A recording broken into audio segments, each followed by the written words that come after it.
Dios en las diferentes etapas en que se ha ido revelando al hombre, ha ido mostrando su corazón. Y esto es una revelación de su amor. No tiene ninguna obligación de hacer su morada entre los hombres. Él está muy bien arriba. Eternamente ha estado bien. No nos necesita, no necesita el universo. Se basta él solo. Pero el amor produce vida. Aunque traiga complicaciones. No hacen bien los matrimonios, que por no complicarse la vida, no quieren traer vida. Prefieren coches. Se echan a la chatarra cuando no te cansas y te compras otro. Pero el amor produce vida, aunque traiga complicaciones. Y Dios se quiso buscar un lugar donde habitar con su pueblo. Su pueblo acaba de salir de Egipto. Va en tiendas de campaña. Va peregrinando. Y él también pide a Moisés, sube al monte Sinaí. Fíjate bien en el modelo que hay arriba, porque hay un mundo arriba. ¿Os acordáis de la frase que repetimos varias veces? Marcos, ¿no te acuerdas de la frase que repetimos? Tiene 3 palabras. Hay otro mundo. ¿Vale? Hay otro mundo. Faraón quiso enseñar a los israelitas que era una utopía pensar en otra cosa, que solamente aquí había trabajo. Y este mundo es trabajo. Y comer y descansar, un poco de fútbol. Comer, descansar, trabajar, un poco de fútbol. Y así. Hay otro mundo. Y Dios enseñó lo que hay en el otro mundo a Moisés. Le dice, haz una copia. Y hazla exactamente como lo has visto. Las medidas de todo fueron dadas por Dios. No dejó a la invención de Moisés o del que después Dios puso su espíritu, un espíritu creativo, un espíritu de artista, porque Dios es el verdadero artista. Dios es el verdadero artista. Y entonces, a Bezaleel y a Oholiab, los que estuvieron construyendo después el tabernáculo, prácticamente no tenían nada que elegir. ¿Cómo lo hacemos esto? Si es que estaba todo. Entonces, voy a hacer un repaso rápido a los que estuvisteis ausentes, pero ya sabéis que podéis ver. Hay un camino, hay una sola puerta. ¿Alguien dijo, yo soy la puerta? Jesús. Sí, Jesús. Yo soy la puerta. El que por mí entrare será salvo. Y este camino que empieza en la puerta, o aún mejor, comienza cuando te das cuenta que estás fuera de la puerta.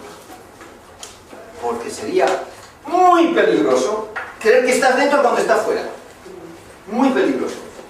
Pero si has visto las maravillas de Jesús, el que es la puerta, que es una cortina de azul, púrpura y carmesí. Lo más precioso. Esto de la simbología hay que captarlo, ¿verdad? Cristo no es una puerta, pero es el acceso a. Y es precioso. El lino fino nos habla de las acciones justas de los santos. Hay un pueblo santo. Y ojalá fuéramos muy santos para hacer una línea divisoria ante toda la gente entre lo que está bien y lo que está mal. De lo que es santo y de lo que es profano. De lo que está limpio y lo que está sucio, etc. Y esta línea divisoria, dice Apocalipsis, que el lino fino son las acciones justas de los santos. Digamos, no las canciones bonitas de los santos, no las palabras bonitas de los santos, sino las acciones justas de los santos. Cuando entrabas, te encontrabas con el altar. Tú no puedes acercarte a un Dios santo siendo lo que eres, lo que somos.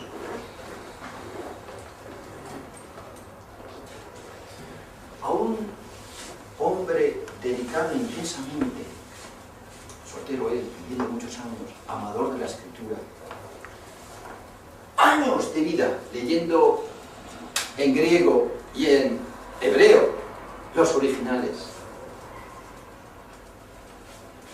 y escritor de varios libros, algunos al castellano, David Budde, el autor de el escrito Cómo explicar el tabernáculo, que si dejáis vuestro email, a los que no lo tienen, también os lo enviaré. Se le preguntó: ¿y usted, hermano David, después de tantos años de estudiar la escritura, este hermano no te habla del Evangelio de Juan, sino lo ha leído seguido en su idioma original 180 veces? Usted, hermano, ¿qué es lo que más le ha llegado al corazón de toda la Biblia? ¿De qué libro? ¿Qué es lo que más? ¿Sabéis qué dijo este hermano? Es tremendo lo que dijo, pero es verdad. ¿Cuánta realidad tiene el profeta Jeremías cuando dice: engañoso y perverso más que todas las cosas es el corazón? ¿Quién lo conocerá?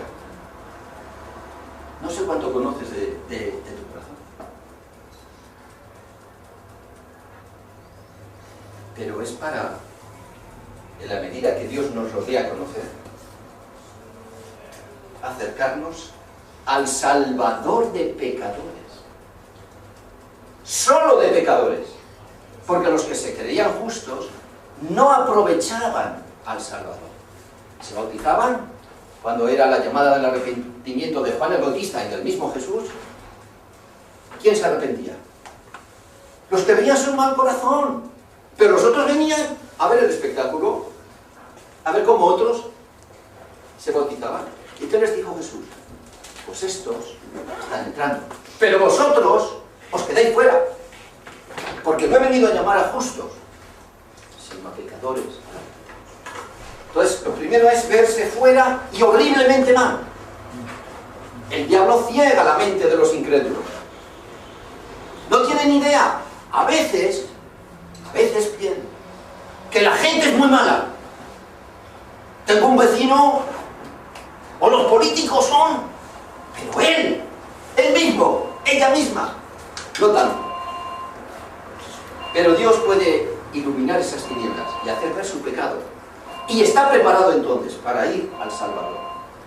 Y el Salvador lo que hace es enseñarle que aquí, en figura, se ha de juzgar el pecado. Yo no puedo presentarme a un Dios santo con este tumor putrefacto que soy yo. Es lo que digo, es lo que pienso, es lo que siento. Estoy corrompido. Dios tiene que hacer una cosa. Primero, juzgar ese pecado. No haciéndome subhumano, menos que hombre. Que es lo que van a hacer los abogados de la defensa de ese matrimonio que ha matado a la niña. Ya verás cómo van a un psiquiatra pagando bien y le dicen que es que son menos tan taladillos, son menos y así tienen menos culpa. Pero Dios no hace eso. Dios no nos engaña, nos valora como somos, pero Él paga toda la deuda y muere. El israelita que había pecado tenía que traer un corderillo, poner las manos encima de la cabecita, confesar a Dios su pecado y luego mancharse las manos a Él, matando. Es muy serio el pecado. Parece una redundancia, pero no lo es. El mal es muy malo. Rebelarse contra el Dios Santo, con un cuerpo que ha sido creado en un mundo precioso que recibe ese alimento e incluso lo disfruta. Un mundo así, y usar toda la energía para rebelarte en contra de Dios y seguir a tu aire. Eso es de juzgarlo. paga del pecado es muerte. El altar nos habla de la necesaria muerte por el culpable, la sustitución del culpable por el inocente. El inocente paga, el cordero sin defectos, era figura del cordero que así fue presentado Jesús por Juan el Bautista. He aquí el Cordero de Dios, que quita el pecado del mundo. Cada cordero era como pagar en plazos. Y además con dinero de juguete. Pagar con dinero de juguete. Pero Dios aceptaba esto. Hasta que alguien pagó con su vida el Cordero de Dios. Pero no basta con limpiar la culpa de un sinvergüenza. Ya puedes acercarte, sí, pero si vas a vivir con un Dios santo, con un carácter, un corazón que sigue teniendo deseos de hacer el mal, de pensar el mal, de hablar el mal, que es algo sabroso criticar a alguien que no está presente, que todavía disfruto cuando me hablan mal de otros y murmuran del otro. Un corazón así. ¿Sabéis lo que haría del cielo en 4 días? Un lugar pestilente. Dios tiene que cambiar el corazón. No solo quitar la culpa, que también, sino cambiar el corazón, el lavado. Aquí hay agua. Aquí se celebraba la ceremonia única y irrepetible en el día de la consagración del sacerdote. Los de la familia de Aarón eran sacerdotes. Aquí trabajaban los levitas. No podía ningún levita entrar allí. Pero sí una familia de levitas, que era la familia de Aarón, los sacerdotes, ellos sí que podían. Y el día de la consagración, desde la planta del pie hasta la cabeza, ceremonialmente Moisés lavaba a esa persona. De arriba abajo. Después, cada vez que él entraba a servir en los oficios de culto del lugar de los sacerdotes, esa primera cámara, el lugar santo, hasta aquí, y aquí hay un velo divisorio. Vamos a poner el velo así para que lo veamos, pero sabéis que el velo está en este sentido. Hasta aquí el lugar santo, y este el lugar santísimo. En el lugar santo ministraban los sacerdotes, y antes de entrar, cada vez tenían que lavarse las manos y los pies en el lavado. No repetir el lavado único del su primer día, sino solo las manos y los pies. ¿Qué os recuerda esto? ¿Os viene a la mente algo que Jesús habló? Lavó los pies y dijo: el que está lavado solo necesita lavarse los pies, pues ya está todo limpio. Y vosotros limpios estáis, por la palabra que os he hablado, pero no todos. Estaba Judas. Ese estaba sucio. Los otros estaban limpios, pero tenía que lavarse los pies. Había un poquito de orgullo. Nadie había querido lavar los pies de los demás. Había que limpiar ese orgullo, y tantas cosas en nuestra vida hay que limpiar. Porque la meta de Dios es que entremos a vivir eternamente con Él. El último capítulo de la Biblia, y el penúltimo, tenemos que leerlo muchas veces. Muchas veces. Hay un mundo. Claro que hay otro mundo. Pero si Dios nos ha dado muchos detalles, y vale la pena disfrutarlos. ¿Para qué Dios, o el Espíritu Santo que inspiró? El ángel que habló a Juan, el evangelista, en Patmos, para revelarle el libro de Apocalipsis, que significa revelación. No gastó saliva, no sé lo que gastan los ángeles cuando comunican algo, pero no habló por hablar. Cada detalle quiere el Señor que lo disfrutemos. ¿Y cómo lo dice? Cuando sale la nueva Jerusalén, descendiendo del cielo de Dios. He aquí el tabernáculo de Dios con los hombres, y Él morará con ellos. Y verán su rostro, y Dios enjugará las lágrimas de cada uno. ¿Te imaginas que Dios va a limpiar tu vida? No va a mandar, aunque tiene muchos, millones de ángeles, el 3525, por favor, que lave las lágrimas de... No, no, no, no, Dios mismo. Y cuando tú limpias las lágrimas a alguien, ¿a qué distancia tienes que hacerlo? No lo puedes hacer a distancia, tienes que acercarte a limpiar. Y cuando el Señor nos lave las lágrimas, nos enjuague, nos enjugue. Qué tremenda experiencia. Pero Dios quiere eso, porque es un padre. Un padre con un corazón de madre, precioso. Uno de sus nombres, me estoy yendo un poco, estoy un poco yendo del tabernáculo, dejadme ir a una excursión breve, pero vuelvo enseguida. Es el Shaddai. El Shaddai es un nombre de Dios. El Todopoderoso, pero se queda corto, no es el Todopoderoso, o el Todosuficiente. Él, ya dice esa palabra, Él, significa Todopoderoso, Dios. Emmanuel, Daniel, Ezequiel, todos los que terminan en Él, tienen que ver con Dios. Pero Shaddai viene de una raíz, Shad, que significa pecho, pero el pecho femenino, el pecho de una madre. ¿Qué es lo que necesito ver? El pecho de su madre. ¡Ahí tiene todo! Calor, alimento, afecto, todo. Y Dios quiere ser todo para nosotros. Satisfechos con Él.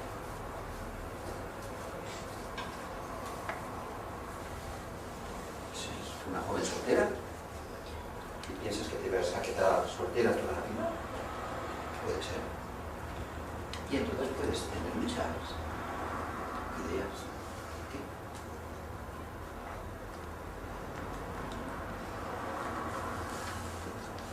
¿Quién cuidará de ti?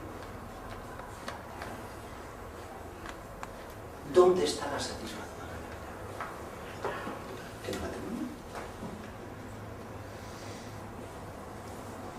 ¿No es el Señor todo suficiente para cada uno de sus hijos e hijas, sean casados o solteros? Es Él todo para nosotros.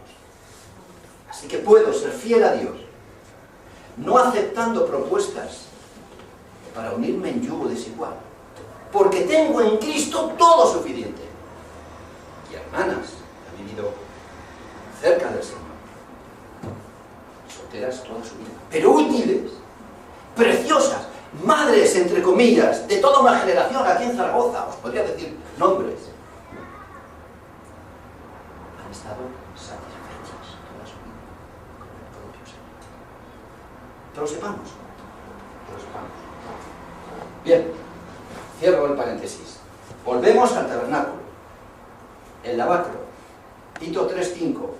El lavacro, porque Él nos salvó por su misericordia mediante el lavamiento, o lavacro, que la palabra griega significa tanto la acción de lavar, el verbo, como el instrumento, el utensilio, el lavacro o el lavamiento, de la regeneración.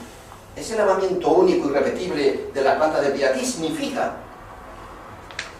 que Dios tiene que reengendrar a este que se ha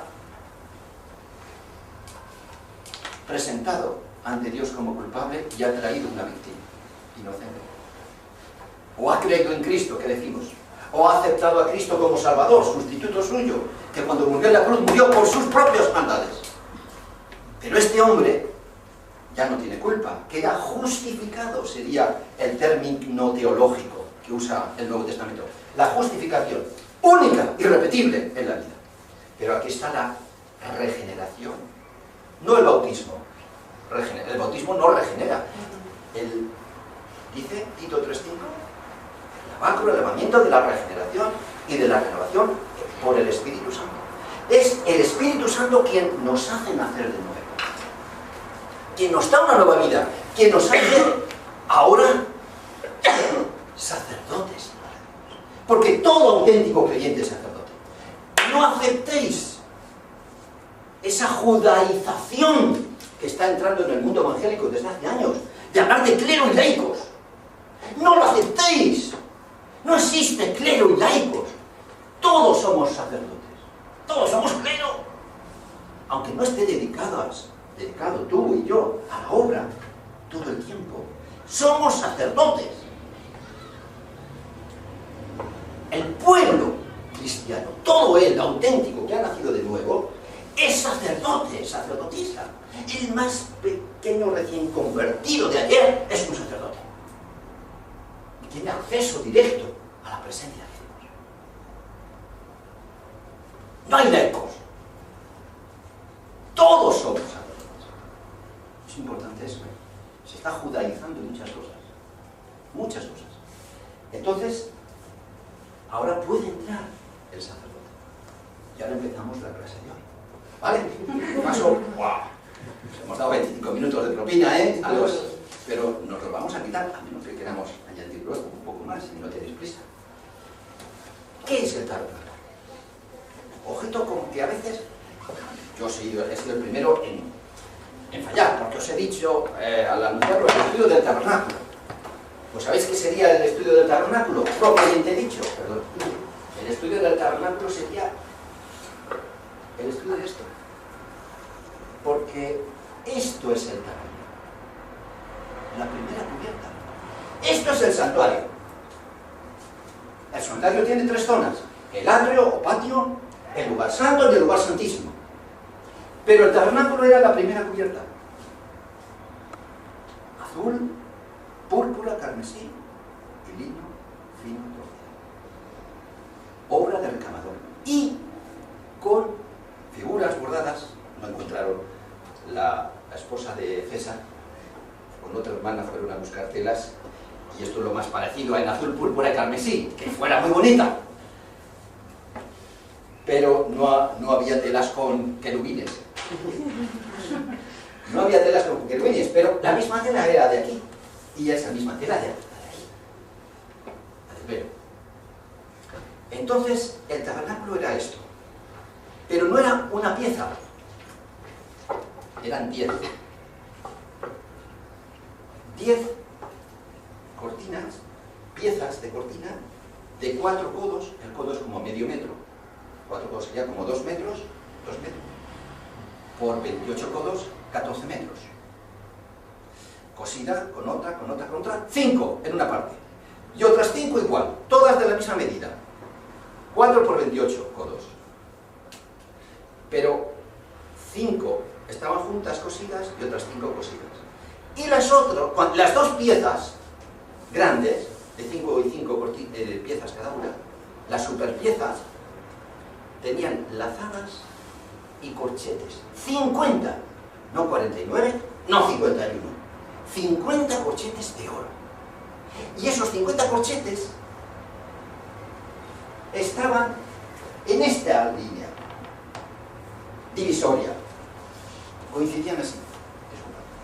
Y en esta línea divisoria del lugar santo y el lugar santísimo estaba la línea de los 50 corchetes. Así que era un tabernáculo, pero en 2 partes. Como el edificio era uno, pero en 2 partes.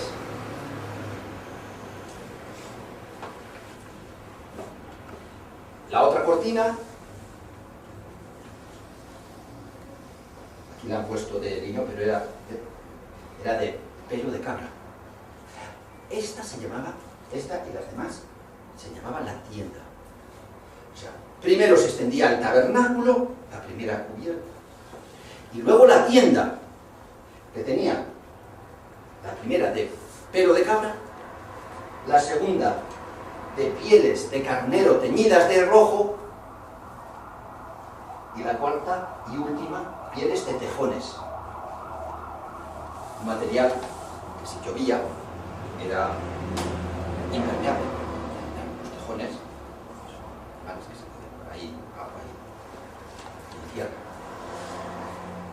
¿Qué se encontraba el sacerdote cuando entraba aquí? Pues la primera descripción que hace el libro de Éxodo, bueno, no lo he dicho, pero esto está toda la descripción a partir de Éxodo 25. Ahí empieza, en el 20 se dan los 10 mandamientos, y aquí, en el 25 ya comienza. ¿Por qué? Porque Dios no podía vivir solo diciendo, haz esto, y si lo haces te bendigo. Ese es el antiguo pacto. Y si no lo haces y fallas, palo, te castigo, cosas muy serias. Eso es el antiguo pacto. ¿Lo aceptas? Y todo el pueblo, que no había llegado a la conclusión de nuestro hermano David Goody, de que el corazón es horrible, dijo, sí, sí, todo lo que dijo el Señor, lo haremos, todo, todo, todo. Bueno, aún estaba Moisés en el monte, ya estaban haciendo ídolos, ojo, haciendo el becerro de oro. Pero el primer mueble es la mesa de los panes de la proposición. No necesariamente las tortas, que era pan sin levadura, así que serían galletas muy finas, sin levadura, tiene que ser muy finas. No necesariamente tiene que estar una encima de otra. Otros, eso sí que no estaba definido. 2 hileras de 6. Pero algunos ponen las hileras verticales y otros las ponen horizontales. 6 aquí y 6 aquí, como poner 12 platos en una mesa. 6 así, 6 así. Bueno, no se sabe. Pero todas tenían incienso, cada una. Había 12 tribus colocadas alrededor. Estas banderitas que ha hecho César indican el nombre de la tribu y su ubicación con respecto al santuario. Cada tribu no podía decir, a mí me gusta... No, estaba señalizado. Tú eres de la tribu de Simeón, en tal sitio. Tú eres de Isaacar, allí. Estaba todo. Dios es un Dios de orden. Vete al libro de Números. Verás un orden. Dios es un Dios de orden. Pero con misericordia. Ojo, que a veces apelamos al orden para no ser misericordiosos. Dios tiene la regla, pero también tiene la excepción. ¿De acuerdo? Tenían incienso. Cada una de las 12 tortas. El incienso, veremos luego, que tiene que ver con la oración. ¿Y qué es una mesa? Tú vas, alguien te invita a comer, ¿y qué es? Bueno, comer es un hecho animal, fisiológico, de deglutir alimentos. Pero cuando alguien te invita a comer, hay algo más. ¿Qué es eso más? Alrededor de una mesa, ¿qué hay? Amistad, reunión. Amistad, vínculo, ¿más? ¿Habéis dicho? Compartir. Compartir, comunión, unión común, amistad. Eso es lo que Dios está ahí. ¿Te has limpiado? Estás llamado a la comunión con el Padre y su Hijo Jesucristo. Pero, de enfrente de la mesa, los he sacado fuera, están, pero estos estaban, no había muebles fuera, salvo estos dos, de bronce en el atrio, y todo de oro dentro. Los otros 5 muebles de los 7, todos de oro dentro, pero en el atrio de bronce. Enfrente estaba el candelero, la única luz que había.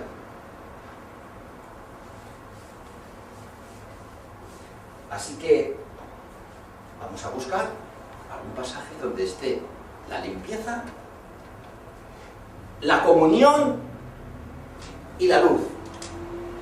Si sabéis de alguno, me lo decís, pero yo he encontrado uno. Vamos a ir a la primera de Juan.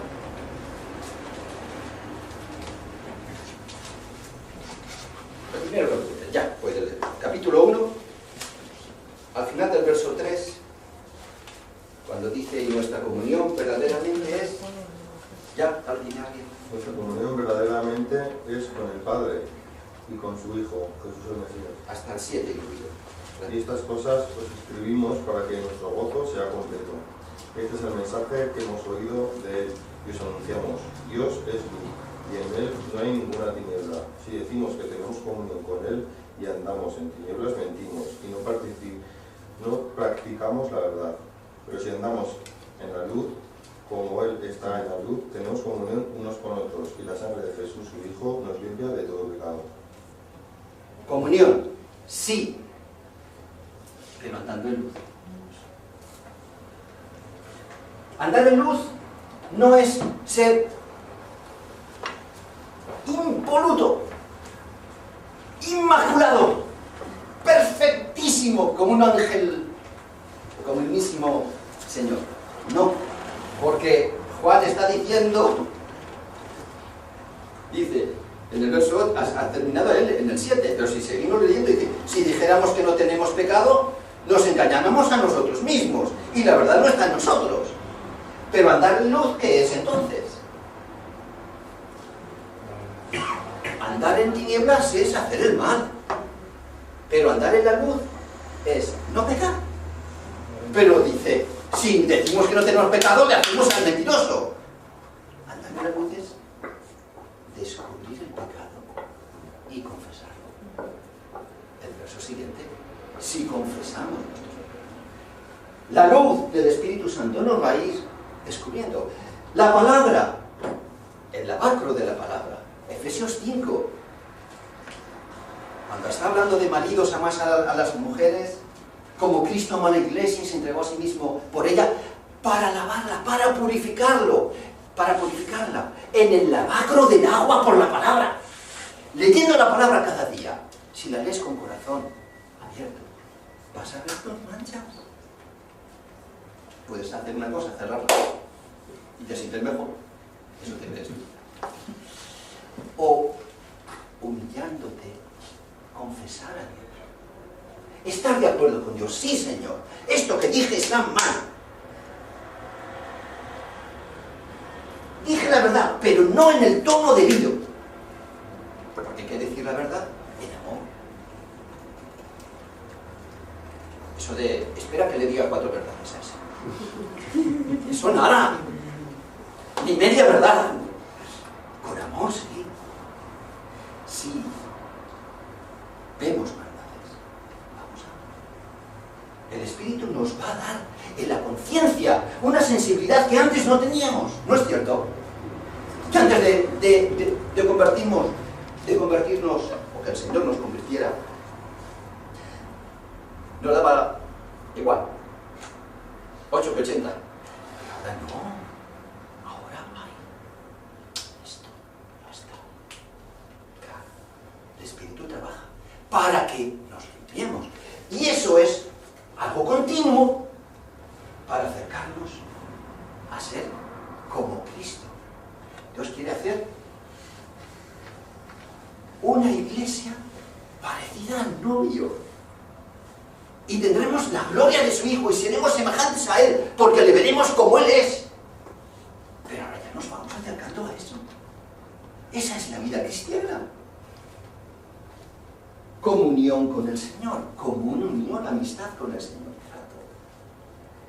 Andar en el Espíritu. Luego lo veremos. Y limpieza. Eso es la vida cristiana. Y algo más. Falta por sacar, está ahí.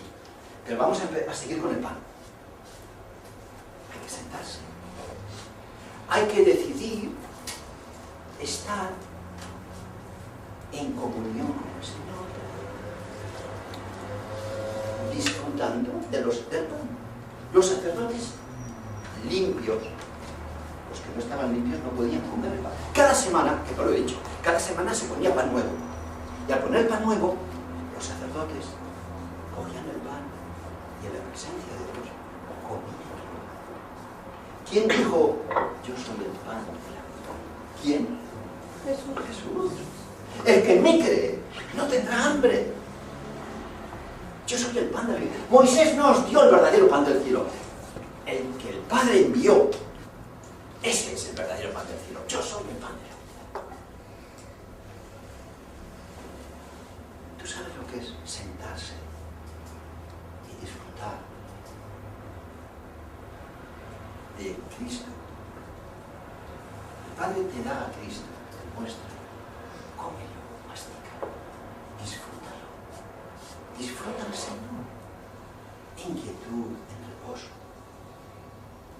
Yo tengo en mi mente unas imágenes de cuando era jovencito y íbamos a visitar algunas abuelitas que no podían venir al culto Yo me acuerdo de varias abuelitas.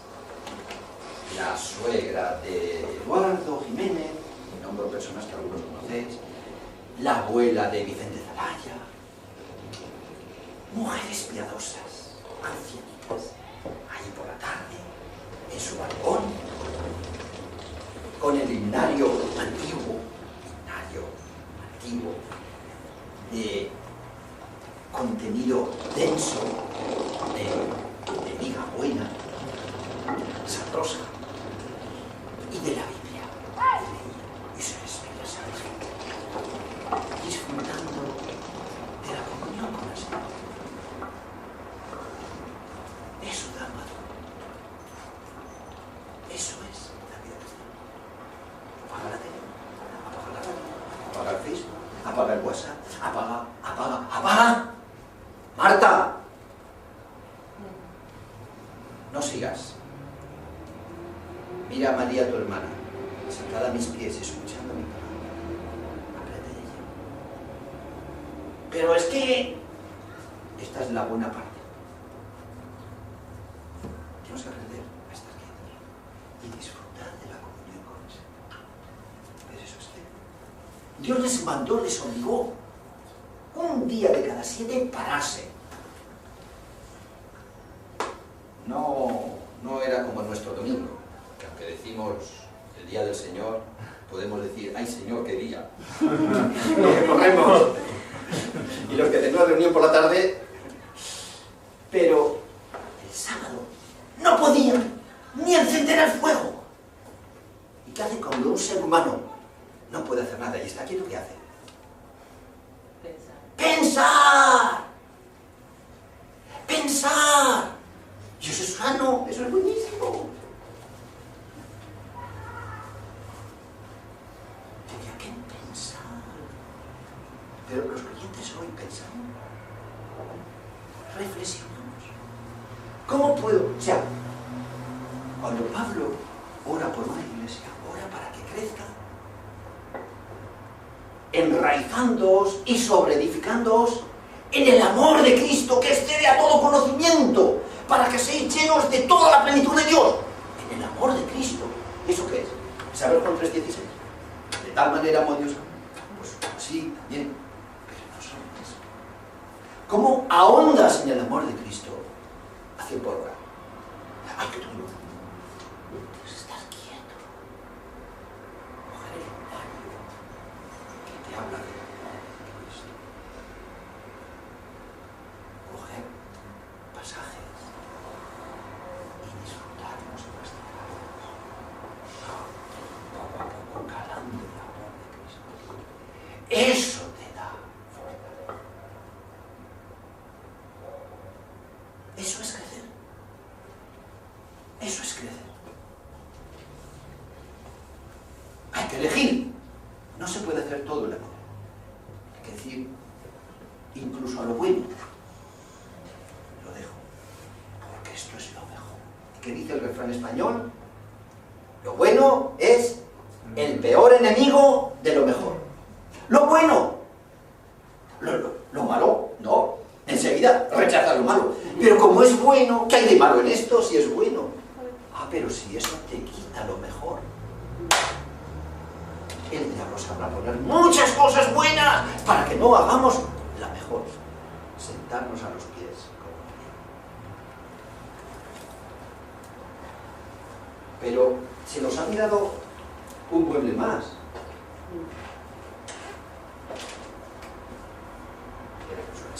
El altar de incienso. Este es de oro, pequeñito. No lo confundamos con este, por favor. No lo confundamos. Se llama altar, pero esto es el altar del incienso. ¿Qué será esto? Cuidado con la simbología. La simbología es un terreno resbaladito. Un terreno apto, maravilloso, precioso, que Dios ha elegido para decirnos muchas cosas. Pero hay que estar bien agarrado para no resbalarse. No te puedes ir por allá, no diciendo cosas malas, sino cosas buenas. poquito leí, por ejemplo, que alguien que está explicando el tabernáculo decía que estas 4 columnas de delante, pues son los 4 evangelios, Mateo, Marcos, Lucas y Juan. Y anda, ¿cómo le dices que no? Pero si hubiera dicho otras cosas, ¿cómo le dices que no? La norma.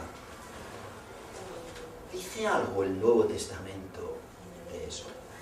Dijimos que el lino fino blanco son las acciones junto a los santos y fuimos a Apocalipsis 19. Vamos a ver qué es esto, el altar del incienso, ¿vale? O lo que busque Lucas 1, ¿ves? No me acuerdo qué es. Sí, digo. ¿No antes el candelabro? Sí, sí. Pero ya que no hemos empezado a Vale, verse, vale. el orden realmente era ese. Lucas 1.10. Y alguien que busque otro que busque Apocalipsis 5.8. Y otro que busque Apocalipsis 8 del 1 al 4. 3 Biblias. Hay que 3 Biblias aquí si es posible. ¿Ya? ¿Alguien puede leer Lucas 1.10? Y toda la multitud del pueblo estaba fuera orando Atentos ahora. a la hora del incienso. Vuelve a leer, con el ruido de las hojas. Y toda la multitud del pueblo estaba fuera orando a la hora del incienso. Toda la multitud del pueblo estaba fuera orando a la hora del incienso. Ya nos da una pista. Apocalipsis 5.8. Cuando hubo tomado el libro, los 4 seres vivientes y los 24 ancianos se postraron delante del Cordero. Todos tenían arpas y copas de oro llenas de incienso, que son las oraciones de los santos. ¡Guau! Confirmación. ¿Y 8.3? Otro ángel vino entonces y se paró ante el altar con un incensario de oro y se le dio mucho incienso para añadirlo a las oraciones de todos los santos Vale. sobre el altar de oro que estaba delante del trono. Exacto. El altar de oro. Este es de cobre. ¿Eh? El altar de oro del incienso, que son las oraciones de Dios. Entonces vamos bien. No es una simbología espiritualmente inventada. No. Lo dice la palabra. Entonces, este mueble estaba entre los dos, delante del trono. Estaba en el velo, en el lugar divisorio, porque en un sentido pertenece al lugar santísimo, a la presencia de Dios, pero en otro sentido te lo encuentras aquí. Cuando tú oras, estás en contacto con el trono de Dios, pero estás todavía aquí.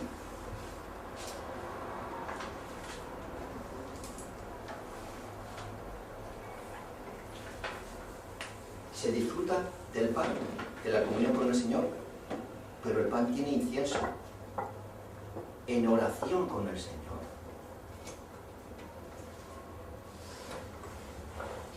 ¿Y qué es el candelabro?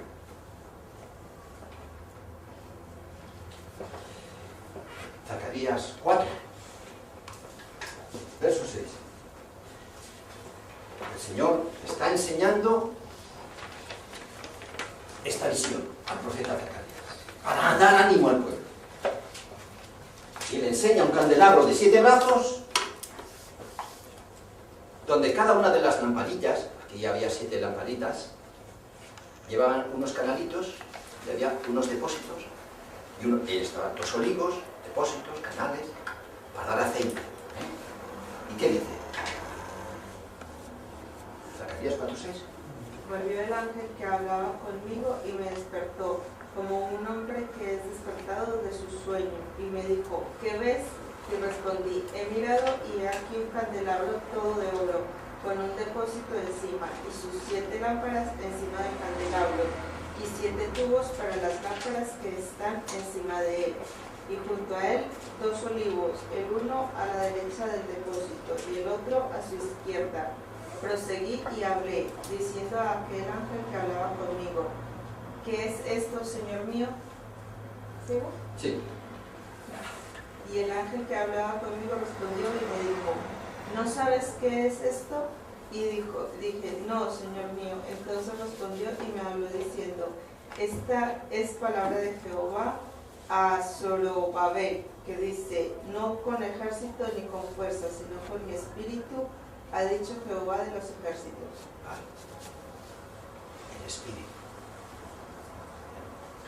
La vida cristiana solamente se puede vivir sobrenaturalmente. Sobrenaturalmente.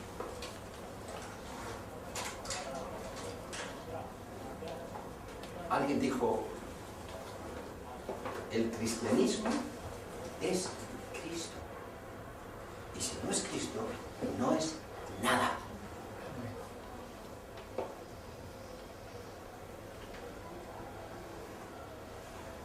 La carne nuestra, carne mala, que tiende al mal, solamente puede ser vencida por, Romanos 7, Romanos 8, por la ley del Espíritu de vida en Cristo Jesús. Es por el Espíritu. Yo puedo andar en el Espíritu, por el poder del Espíritu. Sed llenos del Espíritu, hablando entre vosotros con salmos e himnos, cantando al Señor y dando gracias en vuestros corazones, sometiéndoos unos a otros en el temor de Dios. Es lo que Dios nos llama. El Espíritu ilumina y me enseña la mesa a la que estoy llamado a la comunión. Cojo fuerza aquí, cojo fuerza. Disfruto de Dios y Él de mí. Y lo que estamos disfrutando, el Padre, tú, Padre y yo, es a Cristo. Y nos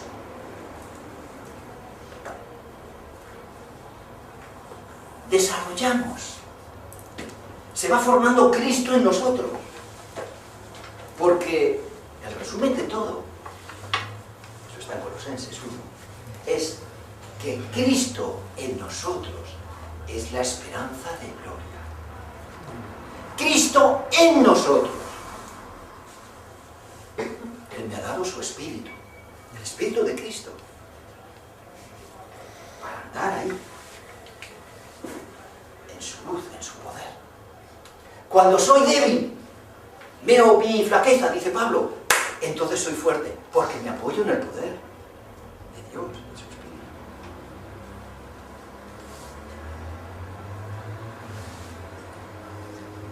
Y esa luz también señala el testimonio. En las tinieblas hay luz y se ve la luz. Una ciudad asentada en un monte no se puede esconder. Vosotros sois la luz. Jesús dijo, yo soy la luz del mundo. Pero reflejamos esa luz también. Y puede traer gloria a Dios cuando vea el mundo nuestras buenas obras y glorifiquen a vuestro Padre que está en los cielos. ¿Os acordáis de Mateo 5? Sois la luz del mundo. Somos luz. Porque Cristo es la luz. No somos luz cuando hablamos de la luz solo. Cuando actuamos como luz.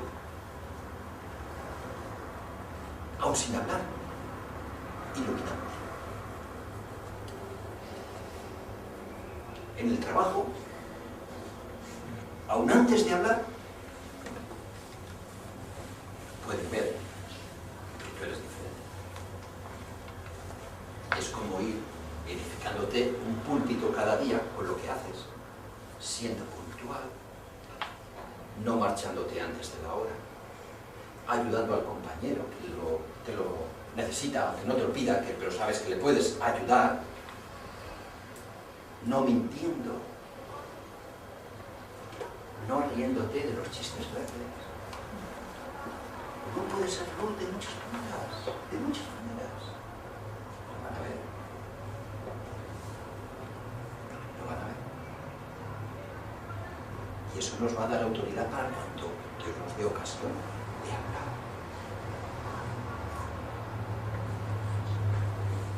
Voy a apuntar algo.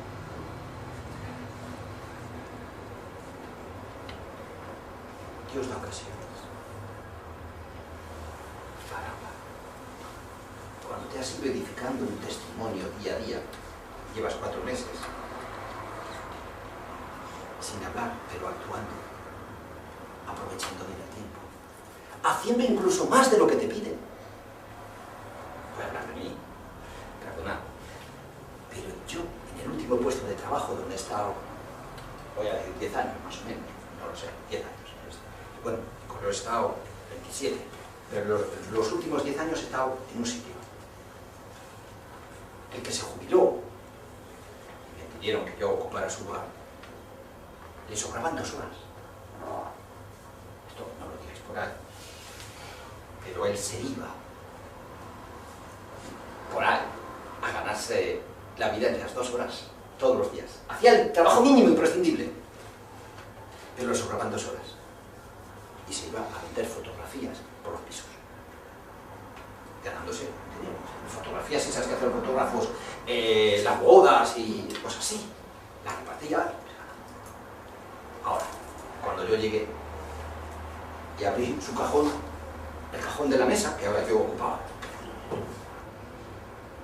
los latinos tenéis la palabra cambalache.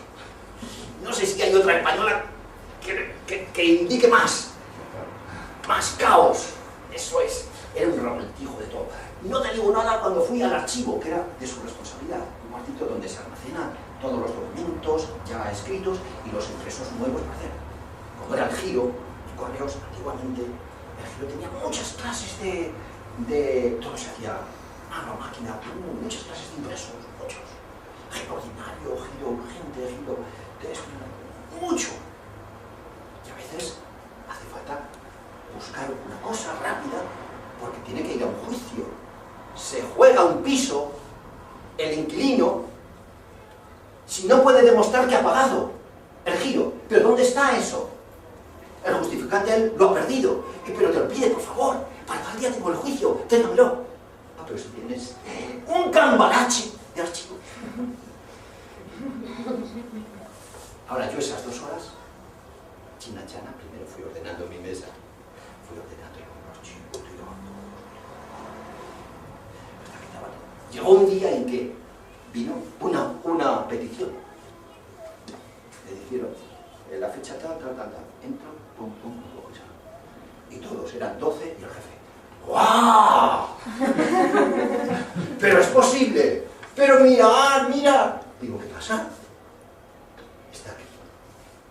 Es que eso no lo hemos visto en años. Dios tiene mucha preocupación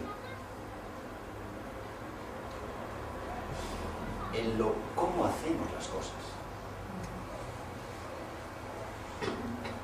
¿Cómo hacemos las cosas? Que glorifiquen a nuestro Padre. Bien. Habría mucho que decir de ambas cosas, pero quisiera decir algo más. Aquí se ponía también sangre de las víctimas muertas. ¿Y habéis conocido lo que era el incienso? Lo más parecido es goma arábiga, una especie de cristales. Se machacaba. Era una composición única y irrepetible que estaba penado bajo pena de muerte si alguien hacía ese incienso para olerlo en su casa. Esa composición era única. Era para Dios. Pero se producía la nube de incienso aplicando calor. Y se cogían brasas de aquí, del otro altar. Y se ponían el incienso encima y entonces el calor derretía y sublimaba el incienso y se ponía.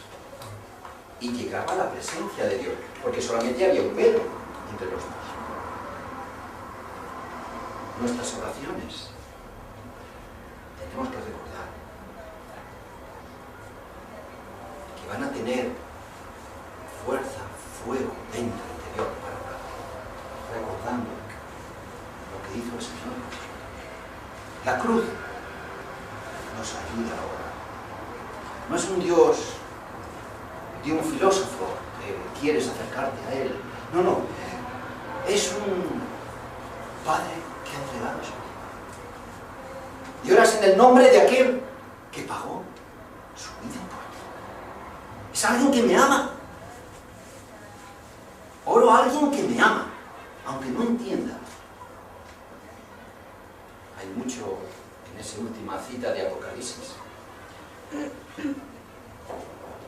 Os voy a lanzar un anzuelo. Ahora sí que si Dios quiere, y hay ocasión, quisiera explicar, cuando termine esto, en su fecha, el Apocalipsis. Pero en el Apocalipsis salen diferentes muebles de la verdad. Y dije en el anuncio de estas 3 sesiones que para entender al Apocalipsis hay que entender el tabernáculo, el significado del amor. Y quisiera demostrar lo que es así. Que no es una frase de propaganda. Es verdad. El capítulo 8 de Apocalipsis habla de que hay silencio en el cielo por medio. ¿No has estado un minuto de silencio por algún desastre?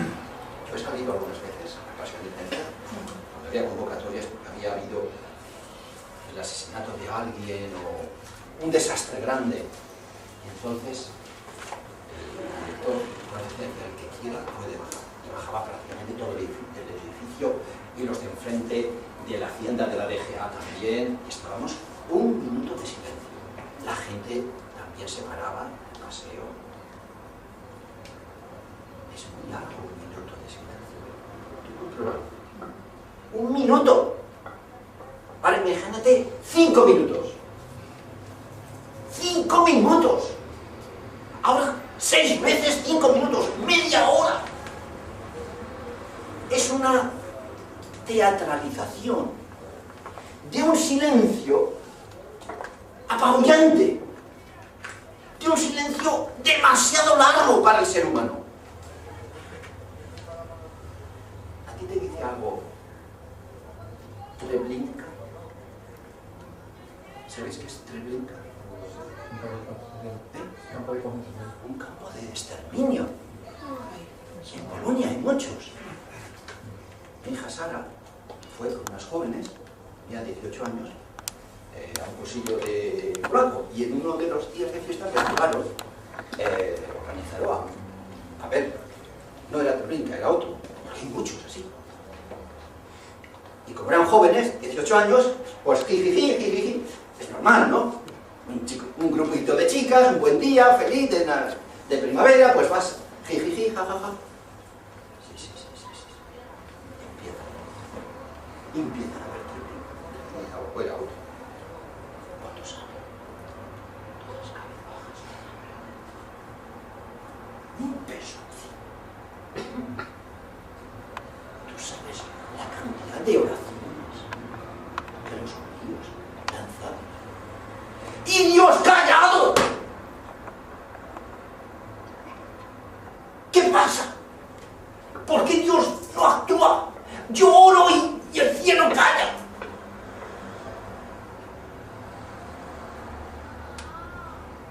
Vete a los salmos. Vete a los salmos. Hombres piadosos, desgarrando su corazón. Señor, clamo de día y no oyes.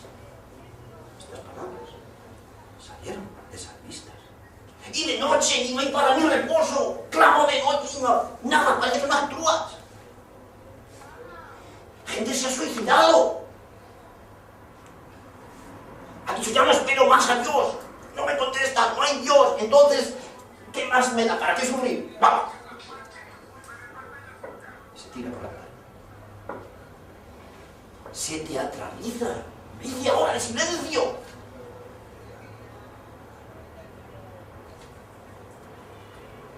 Y ahora se abre la sección con 7 trompetas. Se ve el altar de silencio. Se pide que se añada más. Oración. Y ahora Dios va a hablar. El Dios mudo totalmente insensible al clamor de seres que sufren. No se puede entender el Apocalipsis si no entiendes el tabernáculo, la simbología de los pueblos. ¿Estáis enganchados para el siguiente estudio? ¿Sí? Vale, eso era la meta. Eso era la meta. Lo que el candelabro no lo entendió. Sí. Mira, el candelabro era todo de oro puro. El peso total entre unos 35 kilos. Labrado a martillo. Eran 7 brazos. Había estos puntitos que hay aquí, eran como manzanas y flores de almendro. Había 7 lamparitas y se tenía que espabilar, ya despabiladeras, limpiar para que estuvieran siempre ardiendo. No podía apagarse día y noche, tenía que estar encendido. Entonces, es símbolo del Espíritu Santo, que es el que nos da poder para vivir. La ley del Espíritu de vida en Cristo Jesús me da poder para vencer a la ley del pecado y la muerte que está en mis miembros. El Espíritu vence a la carne. Pero es también el poder para el testimonio. Quedaos en Jerusalén hasta que recibáis poder de lo alto. No os vayáis, porque me seréis testigos. Pero primero os quedaos hasta que venga el Espíritu Santo y os dé poder. ¿Vale? Esto que has compartido antes, Fernando, Sí. un poquito más adelante, da una clave simbológica del candelabro cuando dice que son los 7 ojos de Dios que recorren toda la tierra. Sí. Es como que ante la luz de Dios nada se puede esconder, ¿no? Entonces es la presencia de Dios. También. Sí. Gracias. Yo no puedo, en esto de la simbología no se puede ser dogmático. Yo doy lo que tengo, lo que he recibido de otro. Pero yo escribí. Si lo estudiáis, por favor, dad y se os dará. Así que esto es algo para aprender, todos somos alumnos. Y es verdad, las 7 lámparas son los 7 ojos de Dios que recorren toda la tierra. Todo está visto por él. El candelabro es como que nos ilumina a nosotros para que veamos el camino a Dios y a la vez nos convierte a nosotros en luz para que los demás también lo vean. Bueno, el camino, nos atrae el camino por lo que vemos en Cristo. Es ya nuestra vida como sacerdotes que el Espíritu Santo nos hace vivir como sacerdotes. No es cuestión de llevar el título de sacerdote, porque el tendero cristiano que vende carne casi podrida a una viejecita que casi no ve, no está dando testimonio. No está dando testimonio. Entonces, el poder del Espíritu Santo, para hacer que esa persona pueda decir, no, a Dios eso no le agrada. Y dependo de Dios. Mi sustento de la familia y el progreso de la tienda depende de Dios. No de vender más yo a toda posta. Dependo de Dios. El Espíritu Santo nos puede dar el poder, la confianza, la gracia. Nos puede recordar versículos, nos puede recordar frases de himnos. A mí lo ha hecho en momentos claves de mi vida para tomar decisiones correctas. Por el poder del Espíritu ilumina la situación que vivimos y nos hace ver la opinión de Dios sobre las cosas. Pero es más, porque no he dicho todo, hay mucho que decir. Os lo agradezco. Vamos a ir a Apocalipsis, capítulo 1. Ahí no vamos a ver un candelabro. Ahí vamos a ver 7 candeleros. Apocalipsis 1 es muy interesante.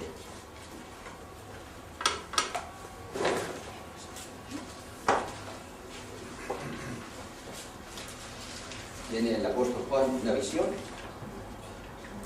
¿Qué versículo? 12 y 13.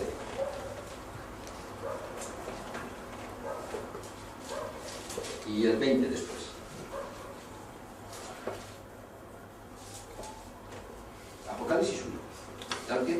Me volví para ver de quién era la voz que me hablaba, y al hacerlo vi 7 candelabros de oro.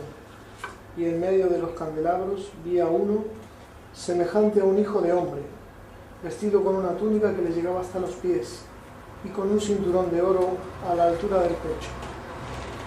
¿Quieres ver el verso 20? El 20, este es el secreto, las 7 estrellas que has visto en mi mano derecha, y de los 7 candelabros de oro. Las 7 estrellas representan a los ángeles de las 7 iglesias, y los 7 candelabros representan a las 7 iglesias. Ahora va a capítulo 2 y 3 a recibir Juan, que tiene que escribir a cada una de las 7 iglesias. Pero lo primero que ve es que el Señor está en medio, y se mueve en medio. No es un hecho casual, porque luego en cada una de las se recogen los detalles de esta visión, los ojos de fuego que no hemos leído, la cabeza blanca, muchos detalles se recogen y se aplican a cada una de las circunstancias de esa iglesia. Y una de las cosas que se dicen es, el que está en medio de los 7 candeleros dice, el Señor se mueve, las iglesias son algo de oro para Dios. A veces, gente que no aprecia las cosas de Dios y ve los defectos, que los hay, de las 7 cartas, por lo menos 6 de ellas, el Señor les dice los defectos, después de decir las virtudes, las cosas buenas. Dice todo lo bueno que hay que decir. Después dice también, no se calla lo malo. Yo reprendo y castigo a todos los que amo, dice el Señor. Y va a decir lo malo, después de decir lo bueno. Pero son de oro. Todas. Pero la gente que no tiene el aprecio debido, porque ha visto defectos en la gente, las ve de hojalata. O de hierro oxidado. Pero son de oro. Llevan luz en un mundo de tinieblas.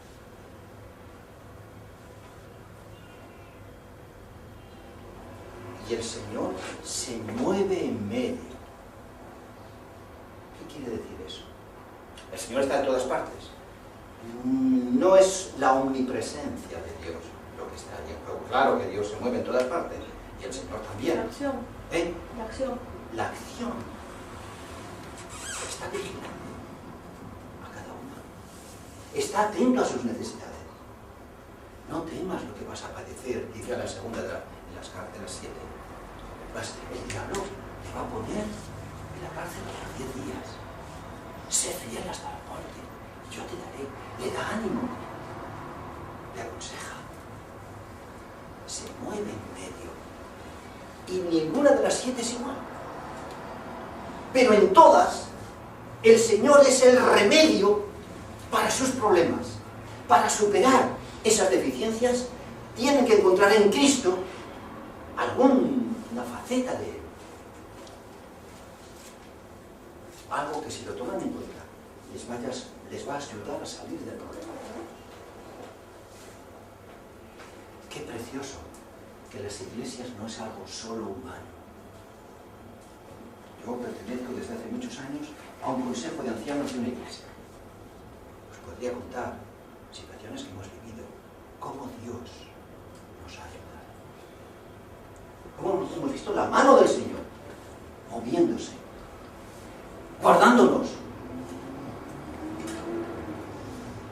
dirigiendo las decisiones. No digo que todas las decisiones de todos los consejos o de nuestro consejo estén acertadas, no, pero hemos visto su mano. Hemos visto su mano, que el Señor se mueve en sus iglesias.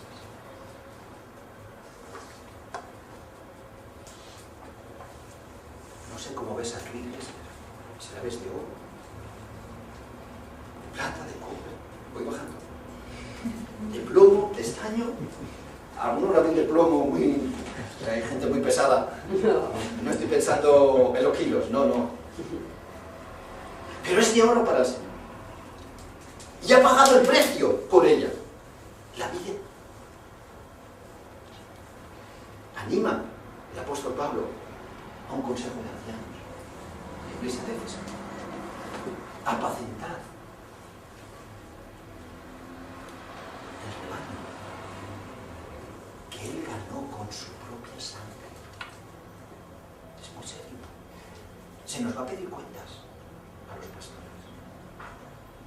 ¿Cómo deberíamos orar por ellos? ¿Cómo deberíamos orar por nuestros pastores? Ahora, es más fácil criticar, ¿verdad?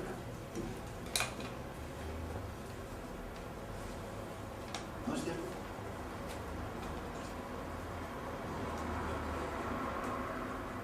Tu iglesia necesita, mi iglesia necesita tus y mis oraciones.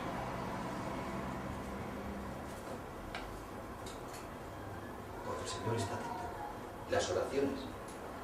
Somos sacerdotes. ¿Y qué hace un sacerdote?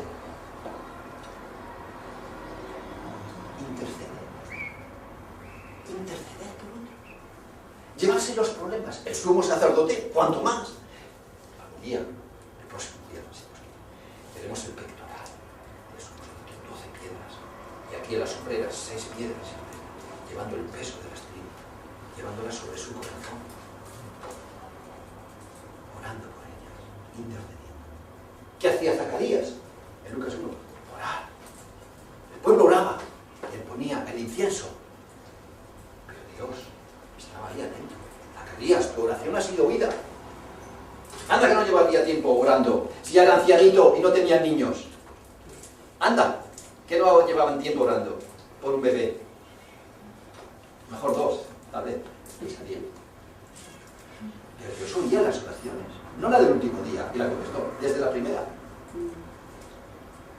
Y hay unas palabras que están llenas de consuelo. Y son ciertas. Alguien soñó un sueño. Y en el sueño veía a un ángel que era el guardador de la llave del almacén que Dios tiene en el cielo, de las oraciones que Él va a contestar. Hay un almacén de oraciones guardadas no contestadas. Las bendiciones que había.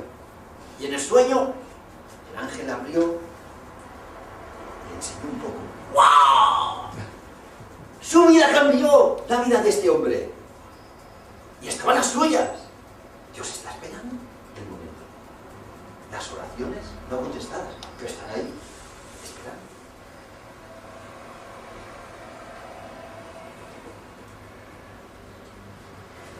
Un sacerdote intercede.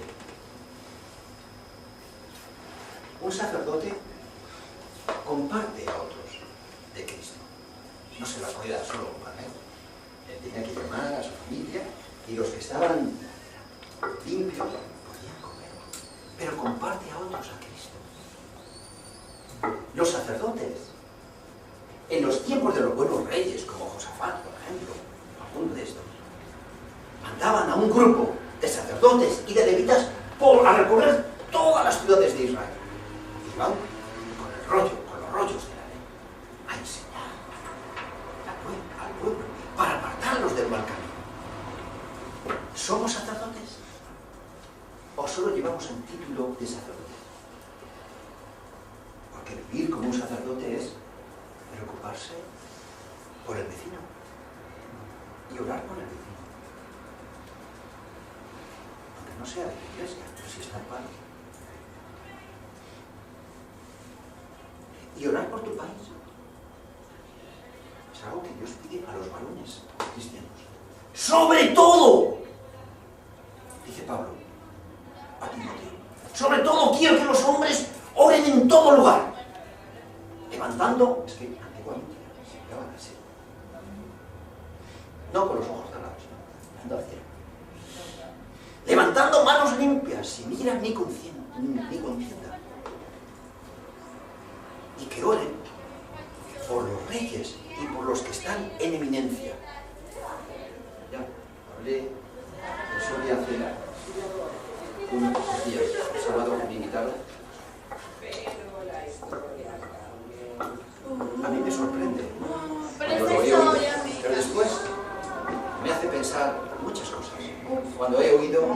en América Latina aquí hay maras.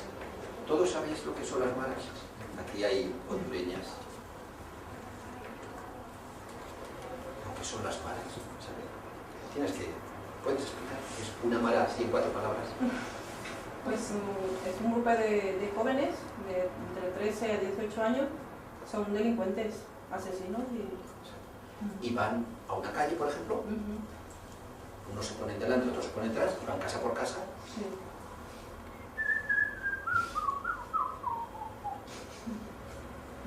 Y no se acercan los policías. Hay ciudades en México donde los policías están de adorno, no hacen nada. Están comprados por los narcos. Y esos tumores, esos cánceres, lo último que he oído, que este mundo, que lo vemos lejos, pero se va a ir acercando, es las vacunas. Las vacunas. Es que alguien va a tu casa y te pide una vacuna, que le sueltes dinero. Y si no, va a morir uno de tu familia. Si no pones la vacuna, alguien va a morir. Van a elegir a alguien de la familia y te lo matan. En Honduras se llama el impuesto de guerra. Pues en No otros por sitios se todas llaman. las personas que tienen negocios, y si Pero no le pagas. aquí he entendido yo, en donde me lo dijeron, que era cualquier casa, la vacuna. ¿Y qué deberíamos hacer? Muy buena cosa, muy buena pregunta. ¿Qué nos pide el Señor? Orar por todos los que están en eminencia, por los reyes y todos los que están en eminencia. ¿Qué ha pasado allí? En el mundo de la judicatura, de los jueces, de los que hacen y deben obligar a cumplir las leyes, la policía incluida, los cuerpos y guardias de seguridad del Estado y todo el mundo de las leyes, hacerlas cumplir con seriedad, aunque a veces tengan ellos que sufrir las consecuencias por hacerlas cumplir. Pero si van cayendo jueces por el soborno que lo reciben y ya no pueden juzgar, entonces los delincuentes entran por la cárcel y salen después. Todo eso se va extendiendo, va aumentando la maldad. Y ahora puede ser una ciudad de México, pero luego será una provincia, luego una nación y luego poco a poco. Porque el mal, lo sabemos cuando tenemos una manzana podrida, el mal se infecta enseguida a todos, pero no la salud. No se infecta fácilmente la salud. Y el Señor dice, para que vivamos quieta y reposadamente, en toda piedad y honestidad, orar por los que tienen responsabilidades, por los que están en eminencia, los jueces. Leen el Salmo 82. Yo lo leí en Soria. Que Dios se dirige a los jueces y dice, vosotros sois como dioses, pero vais a morir como hombres, porque estáis dejando de hacer vuestro papel. El papel de un juez es frenar la maldad.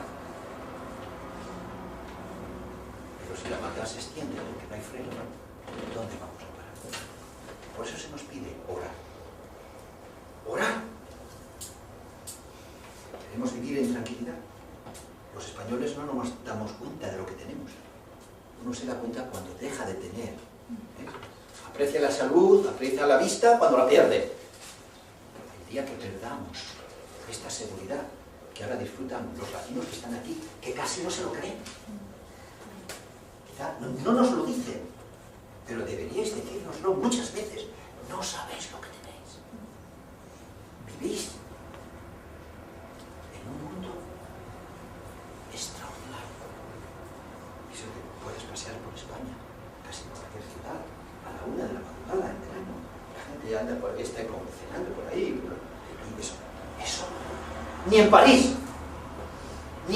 a las 9 de la noche, vas en coche, si te tienes que mover. Pero no se te ocurra ir andando. En París, hermanos, oremos por nuestras autoridades. Somos sacerdotes,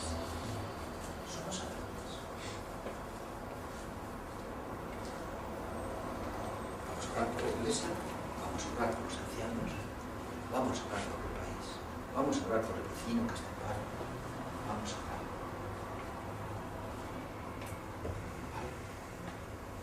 Pues vamos a orar. Todos de vosotros orar, que Dios nos ayude a vivir esto que nos ayude a vivir y a no